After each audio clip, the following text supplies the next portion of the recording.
सच्चिदानन्दरूपाय विश्वोत्पत्त्यादिहेतवे त्रयतापविनाशाय श्रीकृष्णाय वयं नमः। श्री भागवत भगवान को असंख्य कल्याण। गुणगण निलय कोटि कंदर्प लावण्य परमानंद कंद चिन्मूर्ति नंदनंदन श्याम सुंदर भक्तवत्सल शरणागत वत्सल दीनबंधु दया सिंधु कणकणवासी घटघटवासी सर्वांतर्यामी प्रभु परमेश्वर श्री कृष्ण को प्रत्यक्ष वाङ्मय प्रतिमूर्ति श्रीमद् भागवत महापुराण में कोटि कोटि नमन गर्दै श्री भागवत भगवान को अत्यंत महती कृपा द्वारा भगवान श्री कृष्ण को अत्यंत महती कृपा द्वारा हामी यो पुरुषोत्तम महीना में श्रीमद् भागवत पाठ पारायण में बसिरहेका छौं। यो श्रीमद् भागवत सबैभन्दा पहिला भागवत भनेको के हो हामीले बुझ्नु आवश्यक छ। भागवत भनेको के हो त भन्दा भा माने भावना, ग माने गति, ब माने वर्णन, त माने त्याग। भावना गतिलाई वर्णन गरेर जसले विस्तारपूर्वक यो भवसागरबाट तारिन्छ त्यसलाई भागवत भनिन्छ। अब भागवत सबैभन्दा पहिला श्रीमद् भागवत भनेर लेखिएको छ। श्री भनेको के हो? लक्ष्मी हो। श्रीमद् भनेको के हो? लक्ष्मीको परिपूर्ण कृपाद्वारा जसलाई लक्ष्मीको पूर्ण रूपमा जसमा कृपा भएको छ त्यस्तो अत्यन्त महती कृपाले परिपूर्ण भएको अत्यन्तै अमूल्य ग्रन्थ श्रीमद् भागवत हो। अब एउटा अत्यन्तै सुमधुर यो कहानी छ। एक दिन वेदव्यासजीले जब सत्र पुराणको रचना गर्नुभयो, सत्र पुराण रचना गरेर नारदजीको आज्ञाद्वारा नारदजीको कृपाद्वारा जब श्रीमद् भागवतको रचना गर्नुभयो तब भागवत महापुराणलाई लिएर सरासर वैकुण्ठ धाममा प्रवेश गर्नुभयो। वैकुण्ठ धाममा जानुभयो। जब वैकुण्ठ धाममा गएर भगवान श्री शेषशाही नारायण शयन गरिरहनु भएको थियो। त्यसै समयमा जब वेदव्यासजी आउनुभएको भगवान श्री विष्णु भगवानले देख्नुभयो। उहाँलाई सादरपूर्वक उहाँलाई किन आउनुभएको हजुर भनेर सोद्धाखेरि वेदव्यासजीले भन्नुभयो, प्रभु मैले हजुरको अत्यन्तै महती कृपा अत्यन्तै महती लीलाद्वारा रचना गरिएको 18,000 श्लोकले परिपूर्ण भएको यो श्रीमद् भागवत महापुराणको रचना गरेको छु। यसलाई आशीर्वाद दिनु पर्यो। म यस्तो चाहन्छु कि म यो श्रीमद् भागवत महापुराणलाई अत्यन्तै अलौकिक ग्रन्थको रूपमा परिणति गर्न चाहन्छु। त्यसैले यसमा आशीर्वाद प्रदान गरिदिबक्सियोस् भनेर यसरी जब वेदव्यासजीले भनिसकेपछि भगवान श्री नारायणले त आशीर्वाद दिनुभयो। त्यसपछि यो श्रीमद् भागवतलाई अझै अत्यन्तै सुमधुर ग्रन्थ बनाउन, लोकमा सबैतिर परिणति गराउन, यसले लोकलाई र परलोकलाई जसले सुख प्रदान गर्दछ यस्तो अलौकिक ग्रन्थलाई लौकिक बनाउनको लागि, पारलौकिक बनाउनको लागि माँ लक्ष्मीको पनि कृपा चाहिन्छ भन्ने सोचेर व्यासजीले पुनः माता लक्ष्मीलाई भन्नुभयो, मातेश्वरी हजुरको पनि कृपा दृष्टिको आवश्यक छ भनेर भन्दा मातेश्वरीले यसमा त मेरो कुनै पनि सम्मेलन छैन, मेरो कुनै पनि केही पनि योगदान छैन, मेरो नाम छैन, मात्रै भागवत भनिएको छ।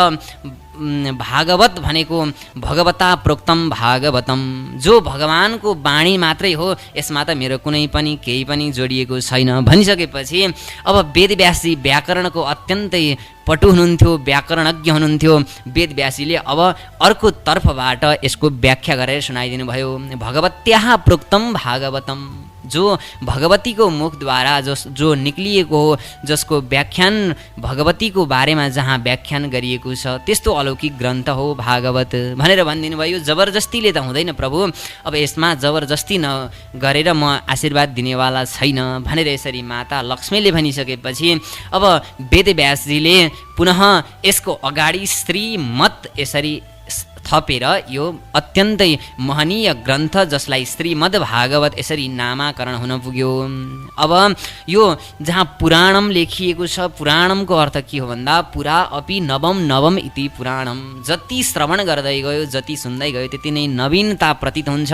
आज हामीले यहाँ बसेर भागवत श्रवण गरिरहेका छौँ। आज हामीले पुनः भोलि कुनै अर्को स्थानमा गएर सुन्ने गर्दछौँ भने आज सुनेको पुरै कथा पुनः अर्को ठाउँमा सुन्दाखेरि नवीनता प्रतीत हुन्छ।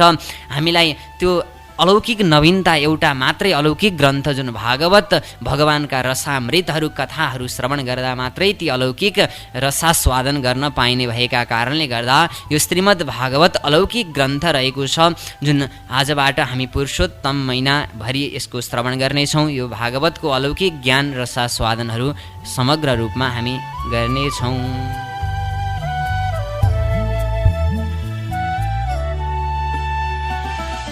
भाग्योदयेन बहुजन्म समर्जितेन सत्सङ्गमं च लभते पुरुषो यदा वै। जब जब मानिसको भाग्यको उदय हुने गर्दछ, जब जब प्रभु माता मातेश्वरी महालक्ष्मीको कृपा हुने गर्दछ, जब जब भगवान श्रीहरिको कृपा हुने गर्दछ, तब यस्तो अत्यन्तै पावन भगवानका कथारूपी गुणहरूको गान गर्ने अवसर मिल्दछ। यो श्रवण गर्ने अवसर पनि तब मात्रै मिल्दछ जब हाम्रो अत्यन्तै पूर्व जन्मका जब सुकृत कर्महरू उदय भएर जान्छन्, तब मात्रै श्रीमद् भागवत रूपी अमृतहरूको रसास्वादन गर्ने अवसर मिल्ने गर्दछ। यो शास्त्रमा भनिएको छ, अझै रामायणमा यसलाई अत्यन्तै स्पष्टसँग भनिएको छ, बिनु सत्सङ्ग विवेक न होई राम कृपा बिनु सुलभन सोई। जबसम्म भगवान श्रीरामको कृपा हुँदैन तबसम्म श्रीमद् भागवत रूपी अमृतको रसास्वादन गर्ने सुअवसर मिल्दैन। हाम्रो अत्यन्तै जीवनको हाम्रो गरेका ती पुण्यहरूको जब सुकृत गरेका पुण्यहरू जब उदयमान भएर आउने गर्दछन्, जब भगवानको कृपा हुने गर्दछ, तब मात्रै यस्तो अत्यन्तै अलौकिक ग्रन्थको कथारूपी रसास्वादन गर्ने सुअवसर मिल्दछ। अब सबैभन्दा पहिला यो भागवत महापुराण भाष्यते सर्वदेशेषु गीयते नारदादिभिः वर्तते सर्वशास्त्रेषु तरन्ति भवसागरात्।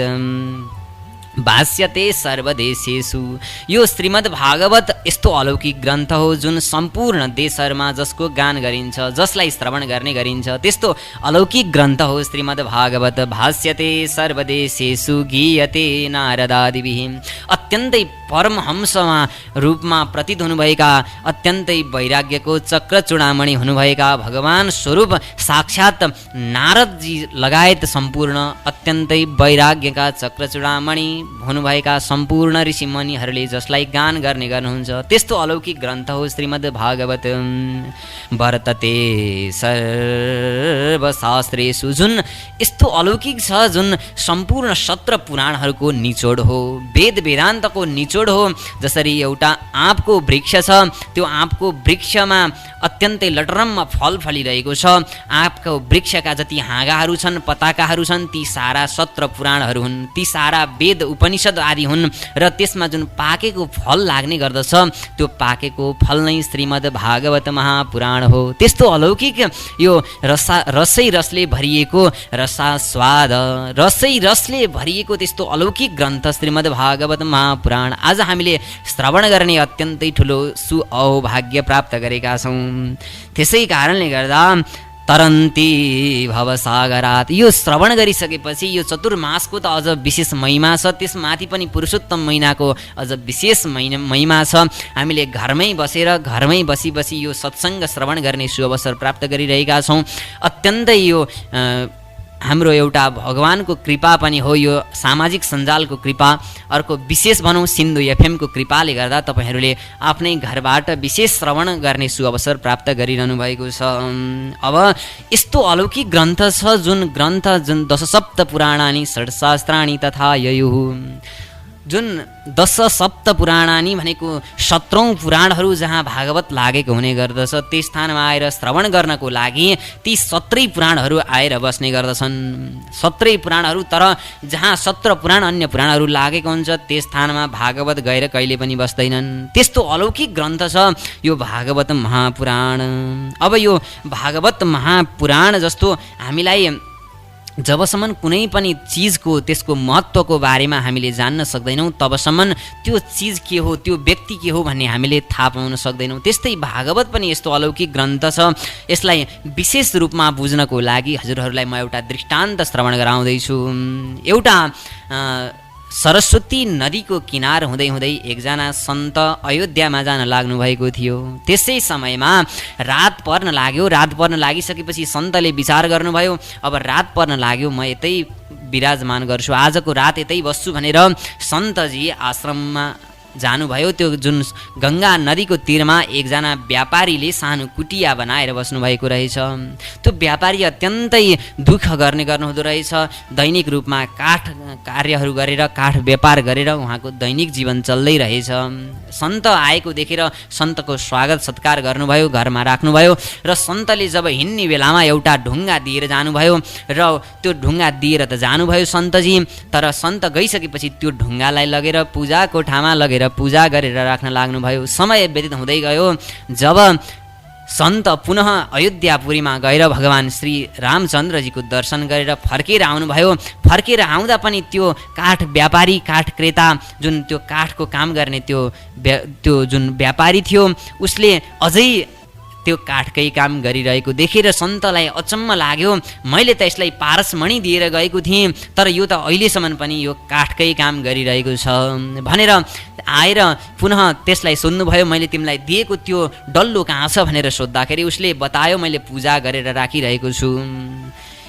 अब सन्तजी चकित पर्नुभयो र सन्तजीले बताइदिनु भयो कि यो त पारसमणि हो, तिमीले यसलाई फलामलाई छोयौ भनेदेखि यो त साक्षात शून्य यसले बनाइदिन्छ। जब उसले त्यसको महत्त्व थाहा पायो तब मात्रै उसको लागि उसको जीवन परिवर्तन भयो। त्यस्तै यो अलौकिक श्रीमद् भागवत रूपी महाअमृतको आलय छ, जुन अमृतालयमा हामी सबै अवगाहन गर्न खोजिरहेका छौँ। यसको महत्त्वको बारेमा बताउनको लागि साक्षात हजार मुख भएका श्री शेष नागहरूले पनि समर्थन हुनुहुन्न भने हामीले त सक्ने कुरा छैन। तैपनि हामी यो पुरुषोत्तम महिना अत्यन्तै पावन घडीमा यहाँ समुपस्थित भएर यो अत्यन्तै अलौकिक ग्रन्थको रसास्वादन गरिरहेका छौँ। अब ढिलो नगरिकन हामी श्रीमद् भागवतमा प्रवेश गर्दैछौँ। सबैभन्दा पहिला श्रीमद् भागवतको सुरुवात गर्नुभएको छ। सबैभन्दा पहिला एउटा ध्येयको विषय हुन्छ, कुनै पनि ग्रन्थलाई निर्विघ्नतापूर्वक समापन होस्, निर्विघ्न होस्। मैले बनाउँदै गरेको ग्रन्थ, मैले बनाउँदै गरेको कार्य निर्विघ्नतापूर्वक समाप्ति होस् भन्नका लागि सबैभन्दा पहिला मङ्गलाचरण गरिन्छ। मङ्गलाचरणका पनि केही प्रकारहरू छन्, जसमा मङ्गलाचरण वेदव्यासजीले यस्तो अलौकिक शब्दबाट सुरुवात गर्नुभएको छ, सत्यम परम धीमहि। त्यस्तो अलौकिक यो सत्य स्वरूप परमात्माको ध्यान गरिन्छ भनेर यो मङ्गलाचरण अत्यन्तै पावन रूपमा सुरुवात गर्नुभएको छ।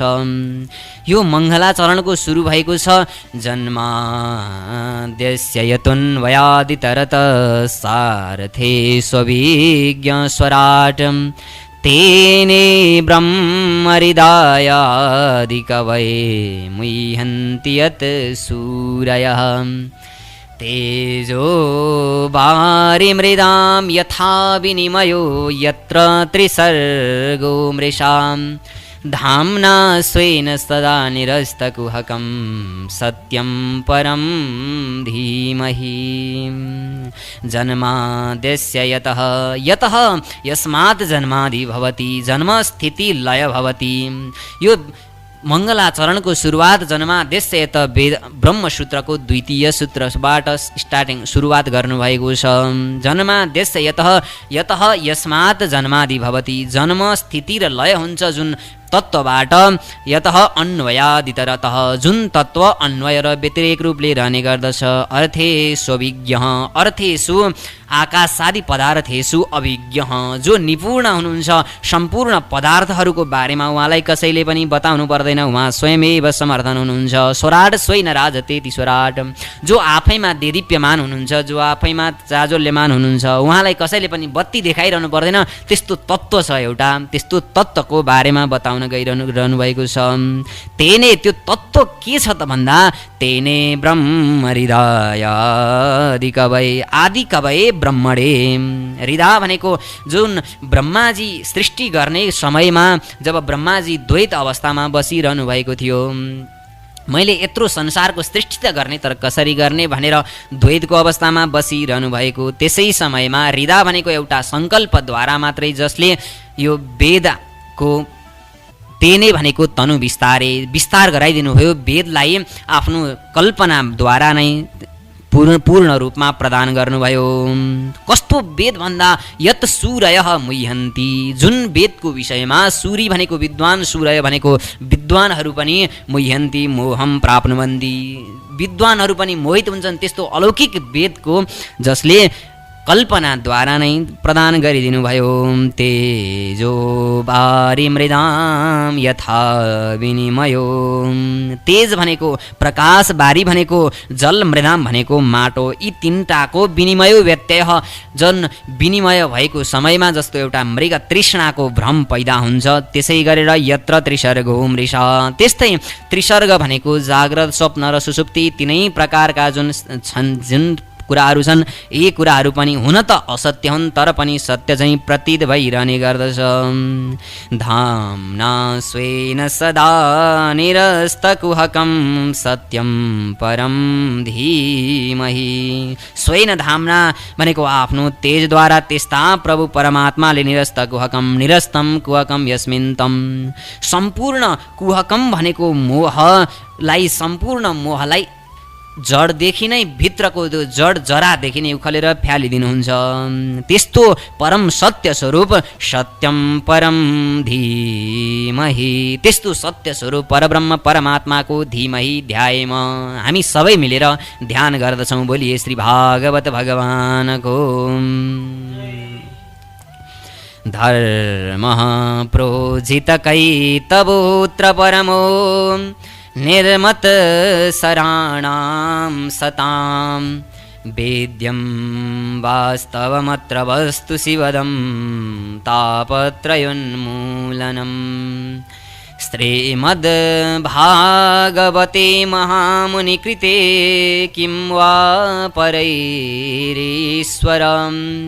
सद्योरीद्यवरुध्यतेऽत्र कृतिभिः शुश्रूषुभिः तत्क्षणात्। अब अर्को विशेष कुरा हुने गर्दछ, कुनै पनि ग्रन्थ, कुनै पनि भगवानको लीला या कुनै पनि ग्रन्थको रचना गर्दाखेरि त्यसमा चारवटा कुराहरू अवश्य पनि हुनुपर्नेछ। विषयस्साधिकारिस्स सम्बन्धस्स प्रयोजनम, सबैभन्दा पहिला त्यसको मुख्य विषय के हो त्यो कुरो पहिले नै खुल्नुपर्नेछ। अब यो भागवत महापुराणको अत्यन्तै महनीय विषय भनेको के हो त भन्दा धर्म प्रोज्झितकैतवोऽत्र परमो, अत्र प्रोज्झितकैतव परमो धर्म निरूप्यते। प्रोज्झित भनेको कपट छलले रहित भएको त्यस्तो अत्यन्तै परम धर्मको निरूपण यो भागवतमा गरिएको छ। त्यो अत्यन्तै महनीय धर्म भनेको के हो, अब त्यसको के प्रयोजन छ त भन्दा अधिकारी, अब यो भागवत श्रवण गर्नको लागि अधिकारी को हुन्, यो भागवत श्रवण गरिसकेपछि सम्बन्ध कोसँग हुन्छ र यसको प्रयोजन, भागवत श्रवण गर्नुको प्रयोजन के छ, यी चारवटा अनुबन्ध चतुष्टयको बारेमा द्वितीय श्लोकद्वारा वेदव्यासजी बताउँदै हुनुहुन्छ। अब निर्मत सराणां सतां, यो भागवत श्रवण गर्नको लागि योग्य व्यक्ति को छ त भन्दा निर्मत सराणां सतां, मत्सर र मच्छर भन्ने दुईटा चिज हो। जुन मच्छर भनेको लामखुट्टे भन्छौँ नेपालीमा, त्यो लामखुट्टे हो। त्यो लामखुट्टेबाट बस्नको लागि एउटा झुल लगायो भनेदेखि सम्भव छ, लामखुट्टेबाट बस्न केही पनि गाह्रो हुँदैन। झुल लगाइदिउँ भनेदेखि त्यो लामखुट्टेले हामीलाई टोक्न सक्दैन। तर त्यो मत्सर भन्ने एउटा चिज छ, जुन मत्सर भनेको भित्र मनमा हुने चिज हो, त्यो मत्सरबाट बस्न साह्रै गाह्रो छ। मत्सरको विषयमा हाम्रो 4-5 कक्षाको विषय किताबमा चाहिँ एउटा अत्यन्तै महत्त्वपूर्ण एउटा पाठ रहेको थियो, जुन कथाको याद आउँछ। त्यो मत्सरले के हुन्छ मत्सर भनेको कुरा के हो भन्ने कुरा त्यहाँ सिकाउन खोजिएको छ। एउटा आमा हुनुहुँदो रहेछ, आमाले पूजा गर्नको लागि भनेर बाहिर निक्लिँदै हुनुहुन्थ्यो। त्यति नै खेर एउटा सुगा उडेर आयो, त्यसको सुगाको खुट्टामा चाहिँ चोट लागेको देख्नुभयो। आमालाई अत्यन्तै प्रेम जाग्यो। आमाले त्यो सुगालाई सबै औषधि उपचार गरेर त्यो सुगाको खुट्टालाई ठिक पारिदिनु भयो। अब छिमेकीले पनि त्यो कुराहरू देखिरहेकी थिइन्, सबै कुरा हेरिरहेकी थिइन्। छिमेकी चाहिँ यही मत्सरले अत्यन्तै पीडित भएकी रहेछिन्। अब त्यो समय बित्दै गयो, त्यो आमाले जब त्यो सुगालाई ठिक गरिदिनु भयो, त्यो सुगा उडेर गयो र केही समयपछि त्यसले एउटा बीज लिएर आयो। त्यो बीजको प्रभावले एउटा वृक्ष फल्यो, वृक्ष निर्माण भयो, वृक्ष उम्रियो। त्यो वृक्षमा लटरम्म फलहरू लागे। त्यो फलहरूबाट चाहिँ सुन चाँदी हिरा मोतीहरू सबै थोकहरू पाउनुभयो। त्यो आमाले अत्यन्तै धनी हुनुभयो।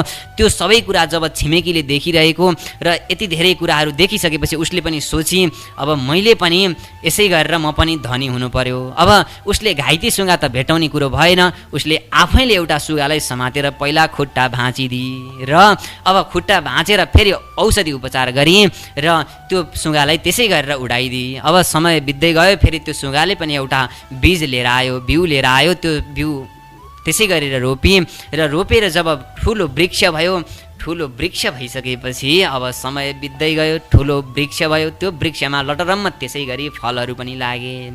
फलहरू त लागे, तर जब त्यो फल फुटाउन लाग्नुभयो, त्यो मत्सरवाला आमाले फल फुटाउँदाखेरि त्यो फलबाट अत्यन्तै विषालु विषालु ती जनावरहरू निक्लिए। सर्प, भ्याकुतो आदि, ती बिच्छी आदि अत्यन्तै डरलाग्दा विषालु ती जनावरहरू निक्लिए र त्यो आमालाई त्यही ठाउँमा गोविन्दाय नमो नमः। यो मत्सर भन्ने कुरा त्यही हो। जब हाम्रो मनबाट मत्सर भन्ने कुरा हट्छ तब हामीले यो संसारलाई जित्नु पर्दैन। हामीले त्यो जुन दिन हाम्रो मनबाट त्यो मत्सर हट्छ त्यो दिन हामीले संसारलाई जितिसकेका हुन्छौँ। यो मत्सर भन्ने कुरा यस्तो रहेको छ। त्यही जो व्यक्तिमा मत्सर हुँदैन त्यसलाई मात्रै भागवत श्रवण गर्ने अधिकार छ। यो भागवत भनेको त्यस्तो विषय हो र जब भागवत श्रवण गर्छ त्यसको मत्सर पनि समाप्त भएर जान्छ। त्यसैले भागवत एकचोटि अवश्य पनि श्रवण गर्नुपर्ने हुन्छ। बोलिए भागवत भगवानको। वेद्यं वास्तवमात्र वस्तु शिवदं तापत्रयोन्मूलनम। वेद्यम भनेको अब यो जान्न पर्ने विषय के छ त भन्दा महाराज परीक्षित, यो जान्न पर्ने विषय भनेको शिवदम, जसले शिवदम कल्याणदम, जसले कल्याण प्रदान गर्दछ त्यस्तो अत्यन्तै मनीय विषय जान्नुपर्दछ।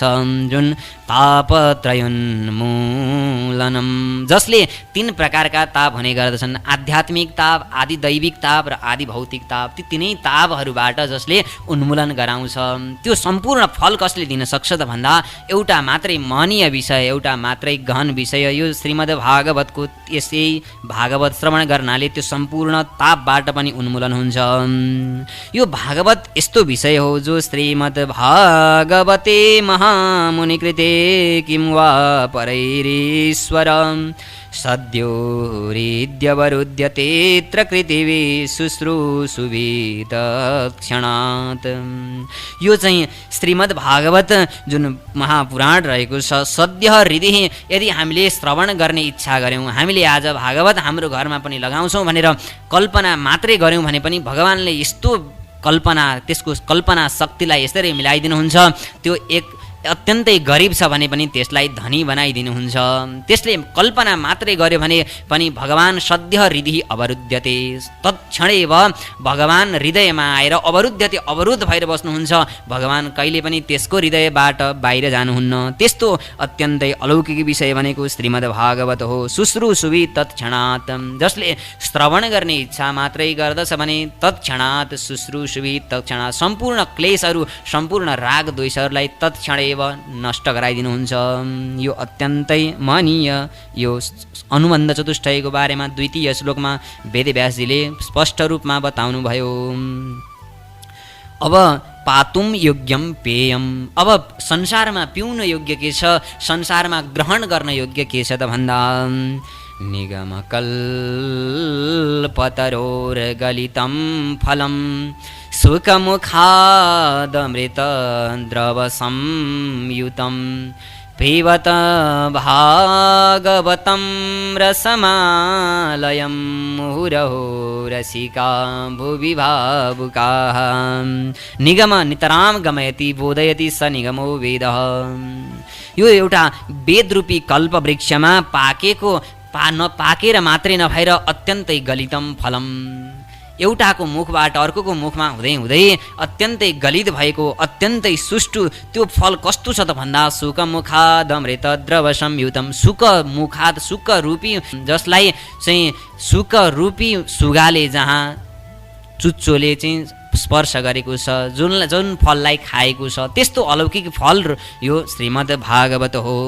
यो भागवत रूपी रस, जुन भागवत रूपी रस छ यो एउटा सुगाले खाएको छ भनेर यहाँ भन्नुको मतलब सुकदेव रूपी सुगाले जुन अत्यन्तै वैराग्यको चक्र चूडामणि हुनुभएका सुकदेव महामुनिले पनि यो भागवतलाई अत्यन्तै मनीय रूपमा ग्रहण गर्नुभएको यस्तो अलौकिक फल छ जुन पिबत भागवतम रसमालयम, यो रसै रसको आलय हो, रसम आलयम रसमालयम, यो रसै रसको आलय हो।